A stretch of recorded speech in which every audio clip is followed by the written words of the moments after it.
वो भी तो कहीं खुलकर नहीं बोल रहे हैं ऐसे मामलों में। देखिए, वो किसी हालत में नहीं बोल सकते। बाबा साहब ने बिल्कुल स्पष्ट कहा था कि इस देश की नौकरशाही के किसी भी तरह चंगुल में मत आना, चाहे आपका अपने घर की औलाद ही क्यों ना हो, क्योंकि नौकरशाही राज्य का हथियार है, ये स्टेट का हथियार है, तुम्हारे काम नहीं आएगा। तो ये अगर तुम्हारे घर का भी है तो उसको भी आप किसी तरह से उस पर विश्वास मत करना, उसके चंगुल में मत फंसना। ये डॉक्टर अंबेडकर का पूरी तरीके से नौकरशाही के लिए उन्होंने संदेश दिया था कि इनके चक्कर में मत पड़ना, क्योंकि नौकरशाही जो है वो सरकार से पैसे ले रहे हैं, तनख्वाह ले रहे हैं, वो आपके पास थोड़ी वो आनंद लूट रहे हैं वहाँ पर, वो भूल गए आपको। और हमारा कोई आईएएस बनता ना SC ST का, हमारे तमाम संगठन लोग पागल हो जाते हैं, वहाँ जाएंगे माला पहना के फोटो डालेंगे, जी हमारा ये बन गया, SDM बन गया फलान। अरे भैया, तुम्हारे काम नहीं है तो इसी से पिटाई करवाएंगे तुम्हारी। जब हाथरस केस हुआ था तो मीणा को ही लगाया था उन्होंने, वो मीणा था ना जो वहाँ पर किसी को नहीं जाने दे रहा था, वहाँ घूम रहा था शेर की तरह, पागल शेर की तरह कि उनके गुलाम की भैया अपने उनका मालिकों का फ़ोन आ गया, किसी को नहीं जाने दूंगा। तो कहाँ मदद करी? उसकी ड्यूटी थी रिजाइन करता और खड़ा होता कि चलो मैं लेके चलता हूँ अंदर, क्योंकि तुम ये कोटे से आए हो, अपने बल पे नहीं आए, बाबा साहब के दिया उससे आए हो, रिजर्वेशन से। तो इसलिए नौकरशाहियों का तो मैं पूरी तरह से विरोध करता हूँ, और उनको तो चाहे रिटायर हो चाहे नौकरी पे हो, उनके चंगुल में मत फंसना। उनको तो बिल्कुल पूरी तरीके से नौकरशाही आपके अपनी जाति के मत समझ लेना, वो तुम्हारे नहीं है। जैसे ही बने सरकारी नौकरी में उनको स्पेशल ट्रेनिंग दी जाती है, वो राज्य का हथियार है, वो अपनी नौकरी बचा रहे हैं भाई, वो तुम्हारे लिए थोड़ी आएंगे और बन के बैठ जाते हैं। कोई सिंह लगा लेता है, कोई कुछ लगा लेता है, कोई फलाना लगा लेता है, हमें ये भी नहीं पता चलता कि ये हमारा कौन है। तो इसलिए भाई मैं पूरी तरह से आपके चैनल के माध्यम से अपने SC ST के लोगों से कहूँगा कि भैया अपने नौकरशाहों के पास मत जाना, रिटायर हो चाहे वो नौकरी कर रहा हो, वो आपके काम नहीं आएंगे। वो राज्य का हथियार है, उल्टा आप ही के आंदोलन को दबाएंगे, आप ही को उल्टी सीधी कहानियाँ सुना करके वो करेंगे। कल एक रिटायर IAS का मुझे फ़ोन आया, वो मुझे बाबा साहब के बारे में कहने लग गए कि भैया बाबा साहब तो सफल ही नहीं हुए अपने टाइम पर, वो पता नहीं क्या। मैंने कहा जी आप तो सफल हो गए ना, आप किसकी वजह से आप IAS बन के रिटायर होकर बातें बोल रहे हुए?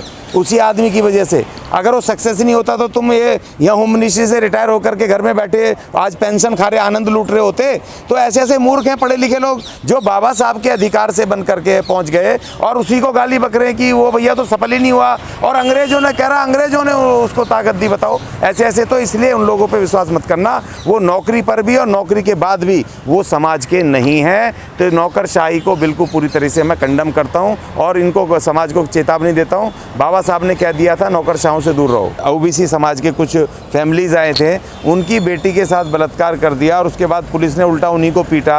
उन्हीं के वो जब रिपोर्ट लिखाने गए तो उन्हीं के खिलाफ वहाँ पर जा कर के उन्होंने, पुलिस ने उनके बच्चों के खिलाफ केस दर्ज कर दिया, उन्हीं को पीटा मारा और भगा दिया। और जो दबंग लोग हैं उन्हीं को बचाने की उन्होंने कोशिश की। तो इसी तरीके से ये जो पुलिस है, देखिए जब तक पुलिस एक्ट में सुधार नहीं होगा, आपने जो श्रम आपने वो कर दिया संशोधन जो लेबर कानूनों में, आपने निजीकरण के उसमें सारे जो कानून थे सरकारी संपत्ति बेचने के वो बिल्कुल लचीले कर दिए, उसमें सुधार कर दिया, श्रम सुधार, फलाने सुधार, डिगड़े सुधार। मगर भाई पुलिस एक्ट सुधार कब करोगे?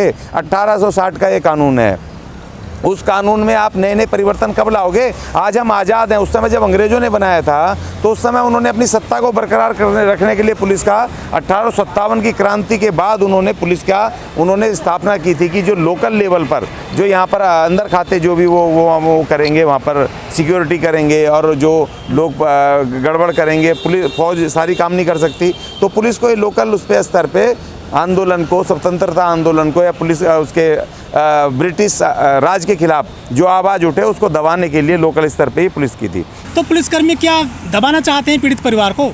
देखिए जो पुलिस है इस देश की, पुलिस का जो सिस्टम है इसमें तो आप थाने में जाओ और उनकी टेबल के ऊपर आप 10-20 हज़ार रुपये रख दो तो आपको चाय भी पिलाएंगे और उसके बाद आपको रास्ता ही बताएंगे कैसे बचना है अगर आप मुजरिम है तो।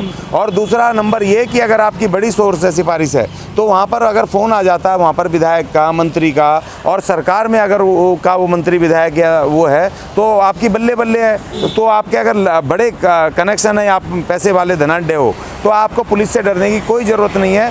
पुलिस के पास जाओ, उसको नोट धर रख दो उसके पास, और वो आपको सारे रास्ते बताएंगे, और जो पीड़ित है उन्हीं को पीटते हैं। आदिवासी और एसटी जो इलाके हैं इस देश के अंदर, जो ग्रामीण क्षेत्र हैं, वहाँ पर हमारे लोगों की शिकायतें भी नहीं लिखी जाती हैं, क्योंकि वहाँ पर जो बड़ी बड़ी कंपनियाँ, धनाढ्य लोग हैं, वो वहाँ पर जा करके पुलिस को खरीद लेते हैं। देखिए, और ये सब पता है, 131 हमारे सांसद बैठे हैं, और कई जगह हमारी सरकारों में मंत्रियाँ वगैरह भी सरकारों में बैठे हैं हमारे लोग, लेकिन कोई भी पुलिस एक्ट के खिलाफ, सुधार के 1860 के उसके कानून के खिलाफ कोई बात नहीं करता कि पुलिस के उसमें सुधार होना चाहिए ना।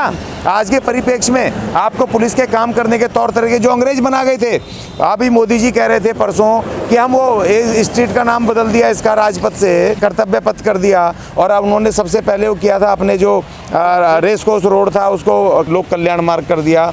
तो आपने भाई जो पुलिस की जो चौकियां हैं, पुलिस के जो थाने हैं, पुलिस का जो सिस्टम है 1860 का, इसको क्यों नहीं बदला? ये तो गुलामी का प्रतीक है, ये तो बड़ा गुलामी का प्रतीक है कि वो पुलिस 1860 की अंग्रेजों की रहेगी।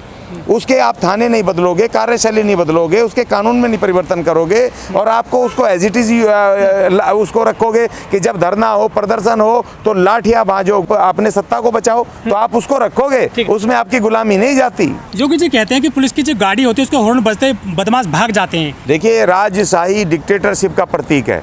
पुलिस के हॉर्न लगने से या पुलिस की गाड़ी देखने से हमें एक शक्ति मिलनी चाहिए कि हमारे रक्षक रखवाले आ गए, जो हम अगर किसी संकट में, तकलीफ में है, तो ये आ गए, हमें कायदा कानून बता के हमें सुरक्षित पहुंचाएंगे, हमारे घर पहुंचाएंगे, या गरीब को, कमज़ोर को शक्ति देंगे। लेकिन अगर वो इस बात को कह रहे हैं कि वो पुलिस की हॉर्न देख के या उसकी लाइट देख के, आवाज़ सुन के पुलिस की अगर भाग जाते हैं, तो इसका मतलब पुलिस का चरित्र पूरी तरह से राजशाही और डिक्टेटरशिप हो चुका है कि इसमें गरीब मजदूर के लिए, SC STs के लिए, महिलाओं के लिए, वर्किंग क्लास के लिए इस पुलिस के पास जाने का कोई मतलब नहीं है। ये उन्हीं को फंसाएंगे, उन्हीं को पीटेंगे, और शक्तिशाली लोगों के ये सिक्योरिटी गार्ड बन करके रह गए हैं। निर्भया कांड हुआ था वहाँ पे दिल्ली में, तो पूरे देश में मोमबत्ती जली थी, आंदोलन हुए थे, लेकिन यहाँ पे जो है कोई मोमबत्ती लेकर नहीं आ रहा है दलित बेटियों के लिए।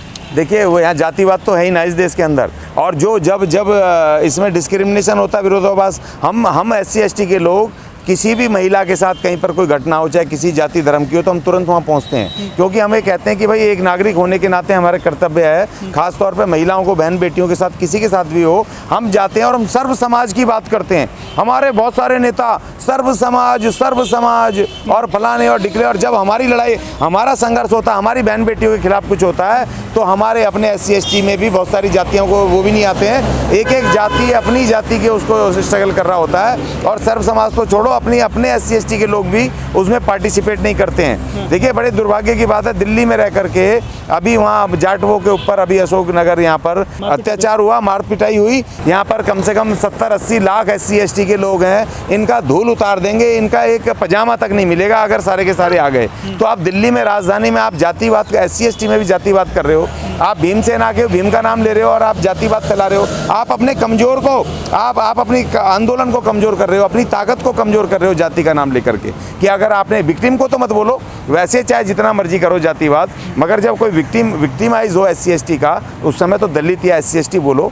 तो कुछ हमारे में गलती है, जातिवाद दिमाग में है। तो इसीलिए जब जिस शक्तिशाली जाति की कोई के लोगों के प्रति कोई हिंसा या कोई अत्याचार होता है, तो पूरा देश खड़ा हो जाता है, और कमजोर के साथ कोई नहीं खड़ा होता।